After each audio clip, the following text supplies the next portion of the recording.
Welcome to all dear students. आज का हमारा टॉपिक है गायक व वादक के गुण और अवगुण। भारतीय शास्त्रीय संगीत में ग्रंथकारों द्वारा गायकों तथा वादकों के गुण और अवगुण निर्धारित किए गए हैं। जब एक व्यक्ति संगीत का अभ्यास करना शुरू करता है तो कुछ चीज़ें ऐसी होती हैं जिसे उसे अपनी गायकी में आत्मसात करना होता है तथा कुछ चीज़ें ऐसी होती हैं जो उसे छोड़नी होती हैं।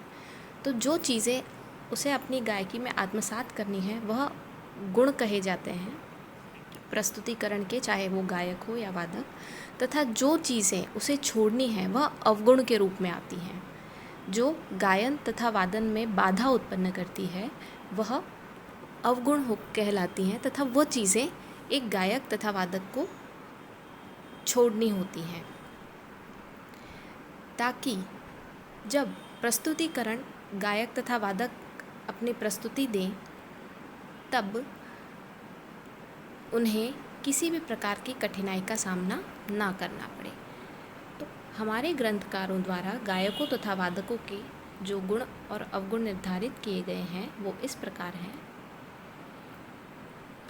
सबसे पहले हम बात करते हैं गायक के गुण की। तो पहला जो है वह है स्वर व श्रुतियों का संपूर्ण ज्ञान, क्योंकि गायन एक ऐसी कला है जो पूर्ण रूप से स्वर तथा श्रुतियों पर निर्भर है। अतः एक गायक को इसका पूर्ण ज्ञान होना अत्यंत आवश्यक है। अगर कोई गायक अपनी प्रस्तुति के समय बेसुरा होता है तो श्रोता उसे सुनना पसंद नहीं करते हैं तथा वह एक गायक अच्छा गायक नहीं कहलाता है।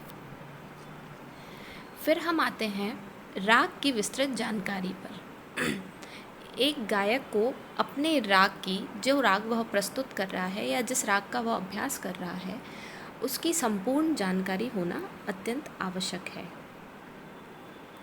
राग की विस्तृत जानकारी में राग का जैसे वादी स्वर, संवादी स्वर, राग का अंग क्या है, राग में स्वरों का चलन किस प्रकार है, यह सारी चीज़ें एक गायक को पता होनी चाहिए तथा जिससे वह उनका प्रयोग अपने गायन में कर सके। साथ ही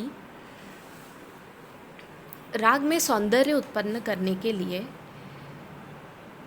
गायक विवादी स्वर का प्रयोग भी कर सकता है, जिससे उसकी कुशलता का श्रोताओं को ज्ञान हो सकता है।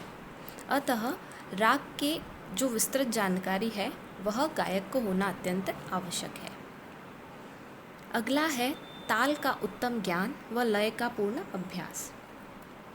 गायन में मुख्य रूप से संगत के रूप में ताल का प्रयोग किया जाता है। उत्तर भारतीय संगीत में हम संगत के रूप में, ताल संगत के रूप में हम तबले का प्रयोग करते हैं तथा दक्षिण भारतीय संगीत में मृदंग का प्रयोग किया जाता है। तो गायन में संगत के रूप में ताल का मुख्य रूप से प्रयोग किया जाता है। अतः एक गायक को अपने गीत तथा ताल में सामंजस्य बिठाना आना अत्यंत आवश्यक है, क्योंकि यदि गीत ताल में नहीं होगा तो वह श्रोताओं को सुनने में रंजक नहीं लगेगा। फिर बात आती है लय की। तो लयकारी गीत में सौंदर्य उत्पन्न करने का एक महत्वपूर्ण साधन माना जाता है। लयकारी में हम कई मात्राओं को एक मात्रा में मिला के अपने गीत की, अपने अभ्यास की प्रस्तुति श्रोताओं के सामने रखते हैं। अतः गीत में सौंदर्य के लिए लयकारी का प्रयोग भी एक गायक को अपनी प्रस्तुति में करना आना चाहिए। इसके पश्चात है शब्दों का सही उच्चारण। कहा जाता है अर्थ का निरर्थ हो जाता है। अतः एक गायक को उच्चारण अपना स्पष्ट रखना अत्यंत आवश्यक है। जैसे गीत के बोल अगर हैं जागो मोहन प्यारे, तो अगर जागो सही उच्चारित करके नहीं बोला गया तो वह जागो की जगह अगर भागो हो गया तो गीत के बोल हो जाएंगे भागो मोहन प्यारे, तो जो गीत का भाव है वह बदल जाएगा। उसी तरह कल ना परत की जगह कलह ना परत हो गया अगर उच्चारण में, तो वह गीत के अर्थ का अनर्थ बना देगा। इसलिए यह आवश्यक है कि एक गायक में शब्दों का सही उच्चारण करने का गुण हो। इसके पश्चात बात आती है तीनों सप्तकों में गाने का अभ्यास करना। जिस प्रकार एक गायक मध्य सप्तक में अपनी आवाज़ का जादू बिखेरता है, चलन में हम कहते हैं मध्य सप्तक, जो हमारी बोलचाल की भाषा होती है वो जो सप्तक होता है वह मध्य सप्तक है, जिसमें एक कलाकार कंफर्टेबली अपनी प्रस्तुति दे सकता है। अगर हम उससे नीचे जाते हैं तो वो मंद्र सप्तक होता है, और हम उससे ऊपर जाते हैं तो वो तार सप्तक होता है। तो जिस प्रकार एक कलाकार मध्य सप्तक में अपनी आवाज़ का जादू अपनी प्रस्तुतिकरण के माध्यम से बिखेर रहा है, वही जादू उसे मंद्र सप्तक तथा तार सप्तक में भी श्रोताओं के सामने प्रस्तुत करना आना चाहिए। अतः तीनों सप्तकों में एक गायक की आवाज़ का चलन होना आवश्यक है। इसके पश्चात हम आते हैं राग के विस्तार के लिए अलंकार, तान, बोलबाट आदि का अभ्यास होना। जब एक कलाकार अपने गीत की प्रस्तुति करता है तो अपना 5-10 मिनट का गीत प्रस्तुत करने के बाद वह गीत में राग विस्तार या गीत में स्वरों का विस्तार या गीत में सौंदर्य उत्पन्न करने के लिए बहुत सारी चीज़ों का प्रयोग करता है, जिसमें होते हैं आलाप, तान, चलन, बहुत सारी चीज़ें होती है, बढ़त। तो उसके लिए एक कलाकार को अलंकारों का संपूर्ण ज्ञान होना, किस तरह स्वरों को मिलाना है, राग के अनुसार कौन से स्वर प्रयोग में आएंगे, कौन से स्वर छोड़ने हैं, स्वरों का समूह किस तरह से बनाना है कि बार बार स्वरों का रिपीटेशन ना हो, उस प्रकार का नॉलेज एक गायक को होना अत्यंत आवश्यक है। साथ ही गायन में बोल तानों का प्रयोग, जहाँ हम स्वरों को तानों के रूप में गाते हैं, उन्हीं के साथ शब्दों को जोड़कर उसका प्रयोग अपने गीत में दिखाना, यह भी एक गायक को आना आवश्यक है। इसके पश्चात बात आती है आवाज़ में ठहराव और मधुरता। जब एक गायक अपनी प्रस्तुति देता है तो अगर उसकी आवाज़ मधुर है तो श्रोताओं को स्वर लगाते ही आनंद का अनुभव होने लग जाता है। लेकिन अगर वही आवाज़ कर्कश है, उसके ऊपर अधिक अभ्यास नहीं किया गया है, तो वह श्रोताओं को आनंद पहुंचाती नहीं है। साथ ही जब आवाज़ में ठहराव होगा तो श्रोताओं के मन को सुकून की अनुभूति होती है। वहीं अगर आवाज़ में कंपन है तो गायन में वो आनंद नहीं आ पाता है। इसलिए एक कलाकार को अभ्यास के माध्यम से अपनी आवाज़ में ठहराव तथा मधुरता उत्पन्न करना अति आवश्यक है। अगला है स्वाधीन तथा निडर होकर प्रस्तुति देना। अगर आप किसी चीज़ से कॉन्शियस हो रहे हो या अगर आप किसी चीज़ से डर रहे हो तो आप अपना 100% उसमें अपनी प्रस्तुति में नहीं दे पाएंगे। इसलिए आपको निडर होकर अपनी प्रस्तुति देनी होती है। डर की वजह से कई बार गायक अपनी चीज़ें गायकी की भूल जाता है, कई बार गलतियां हो जाती हैं। ये छोटी छोटी चीज़ें हैं जो डर की वजह से हमारे सामने उत्पन्न होती हैं, लेकिन अगर आप निडर होकर अपना गायन प्रस्तुत कर रहे हैं तो श्रोताओं को भी सुनने में अच्छा लगेगा। आपका कॉन्फिडेंस आपकी गायकी को और अधिक मजबूत बनाएगा। उसके पश्चात आता है गायन में रस की अभिव्यक्ति बराबर रूप से होनी चाहिए। यदि एक गायक श्रृंगार रस का गीत गा रहा है लेकिन उसके गायन में वो श्रृंगार जैसी चंचल प्रवृत्ति नहीं है। उसके गायन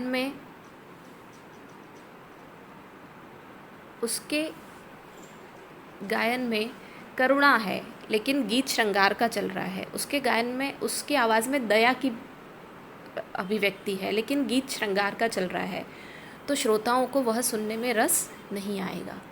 उसी तरह जैसे ध्रुपद गायकी में अगर गायक ध्रुपद में अपना दमखम नहीं दिखाएगा तो ध्रुपद गायकी का जो प्रभाव है वो श्रोताओं पर नहीं पड़ेगा। इसलिए गायक को अपनी गायन शैली के अनुसार रस की उत्पत्ति करना आना अति आवश्यक है। लास्ट लेकिन सबसे इम्पॉर्टेंट, श्रोताओं को आनंद दिलाने की कला। एक गायक अच्छा प्रस्तुतिकार या अच्छा परफॉर्मर तभी बन सकता है जब वह श्रोताओं के मन की चीज़ को समझे, उसको लगे कि श्रोता मुझसे क्या चाह रहे हैं। अगर वही प्रस्तुति वह श्रोताओं के सामने दे रहा है तो वह एक अच्छा गायक कलाकार माना जाता है। अतः एक गायक को श्रोताओं के मन को पढ़ना आना अनिवार्य रूप से चाहिए। इसके पश्चात हम आते हैं गायकों के अवगुण। पहला अवगुण है बेसुरा गाना। जिस प्रकार मैं आपको बता चुकी हूँ कि संगीत का संबंध स्वर से है। अगर वही चीज़ स्वर अगर आपके गाने में मौजूद नहीं है तो आप एक अच्छे गायक नहीं कहलाएंगे। इसीलिए बेसुरा होना ये गायक का अवगुण माना जाता है। बेताला गायन, अगर आपके गीत का और आपकी ताल का सामंजस्य सही रूप से स्थापित नहीं हो रहा है या आप नहीं कर पा रहे हैं तो यह एक गायक का अवगुण माना जाता है। गाते समय मुद्राएं बनाना व हाथ पैर हिलाना, कई गायक या कई कलाकारों की यह आदत बन जाती है कि एक स्टाइल में हाथ पकड़ के ही गाना है या मुंह थोड़ा सा बिगाड़ के ही गाना है। ये उनकी इच्छा से नहीं होता है, ये चीज़ डेवलप हो जाती है क्योंकि उस पर ध्यान नहीं दिया जाता है। अतः यह बहुत ज़रूरी है कि जब आप अभ्यास करें तो आप पूर्ण रूप से अपनी मुद्राओं को सीमित मात्रा में रखें, हाथ पैर अधिक रूप से ना हिलाएं, साथ ही फेस के जो हाव भाव हैं उनको भी कंट्रोल में रखें।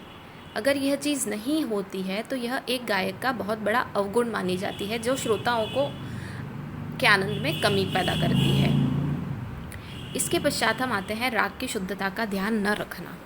यदि एक गायक राग में स्वरों का जो उपयोग है उसको भली भांति नहीं समझता है, कई बार कोमल गंधार की जगह भूल से या जल्दी में अभ्यास की कमी के कारण वह कभी कभी शुद्ध गंधार ले लेता है, तो यह राग की शुद्धता को बिगाड़ने वाला होता है।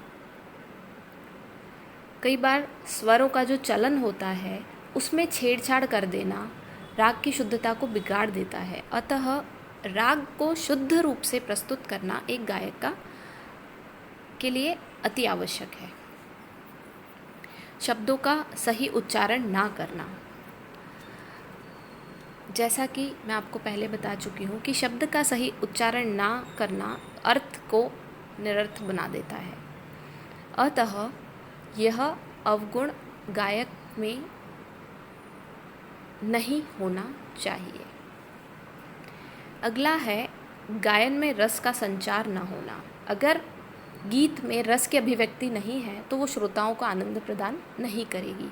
अतः रस का संचार होना एक गायन में अति आवश्यक है, और अगर रस की उत्पत्ति नहीं हो रही है तो वह गायक का अवगुण कहा जाएगा।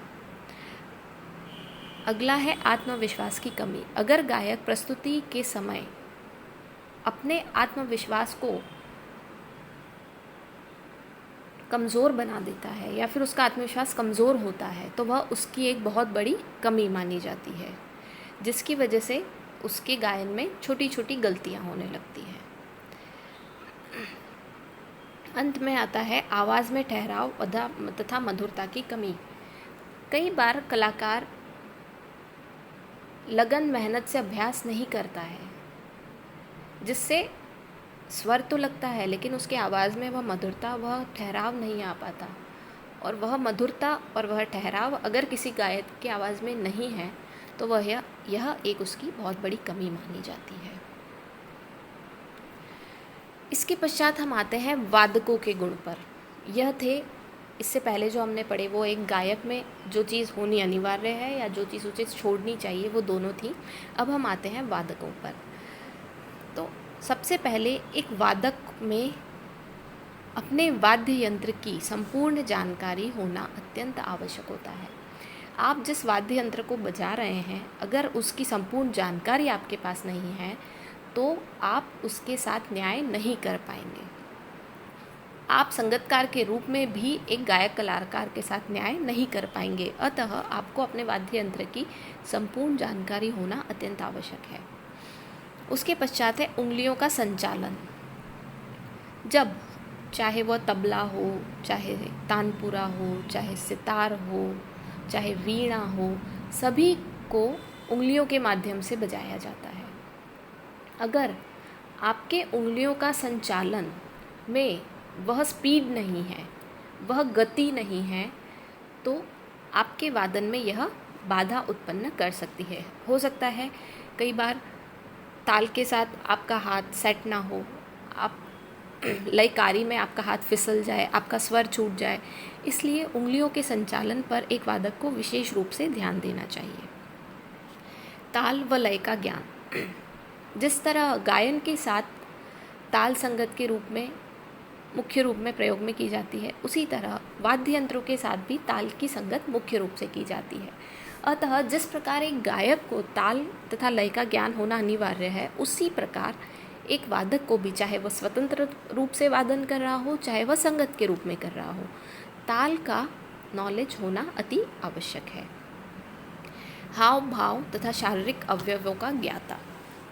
जब आप किसी वाद्य यंत्र को अपने पास लेके बैठते हैं तो आपको किस पोस्चर में बैठना है, किस प्रकार वाद्य यंत्र छेड़ना है, किस प्रकार वाद्य यंत्र को रखना है, यह सारी चीज़ें आपको पता होनी चाहिए।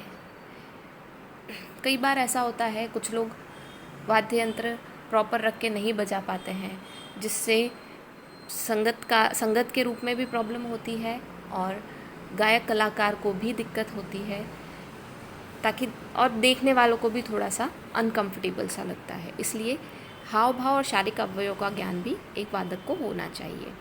स्वर और श्रुति की जानकारी। यह जिस प्रकार, जैसे संगीत, स्वर ही संगीत है, इसलिए एक कलाकार, चाहे वह गायक हो, वादक हो, स्वरों का ज्ञान उसे होना अति आवश्यक है। स्वर हमारी पहली प्रायोरिटी है। जब एक वादक, चाहे वह सितार हो, वीणा हो, संतूर हो, सारंगी हो, बांसुरी हो, अगर संगत के रूप में या फिर स्वतंत्र वादन के रूप में प्रस्तुति दे रहा है तो उसके स्वर सही लगना अति आवश्यक है। तथा साथ ही वादन में श्रुतियों का जो छोटा छोटा अंतर होता है उस पर भी उसका ध्यान जाना आवश्यक है। अतः एक वादक को स्वर और श्रुतियों का भी जानकार होना चाहिए। इसके पश्चात है संगत करने में सक्षम। स्वतंत्र वादन के रूप में तो जब एक वादक बैठता है तो वह सिर्फ वही अपनी प्रस्तुति देता है, लेकिन जब बात आती है संगत की, एक वादक को जब गायन के साथ संगत करनी होती है तो उसे अपना वादन गायक कलाकार के हिसाब से प्रस्तुत करना होता है। अगर कलाकार बहुत ही उच्च कोटि का है तो वह लयकारी, ताल सबके साथ खेल लेगा, तो वादक को भी यह चीज़ आनी चाहिए। और यदि कलाकार नौसिखिया है तो वादक को इस चीज़ का एहसास होना चाहिए कि मुझे इसके साथ किस तरह से संगत करनी है कि हम दोनों का तालमेल बना रहे। इसके पश्चात है गायन, वादन व नृत्य का जानकार।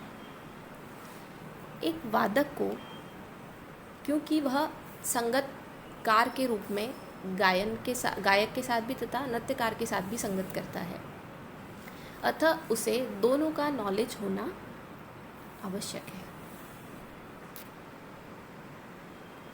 अगले रूप में आते हैं हम वादकों के अवगुण पर। अगर किसी वादक को अपने वाद्य यंत्र का संपूर्ण ज्ञान नहीं है तो वह उसका बहुत बड़ा अवगुण माना जाता है। लय तथा ताल के ज्ञान में कमी एक वादक की बहुत बड़ा की कमी मानी जाती है।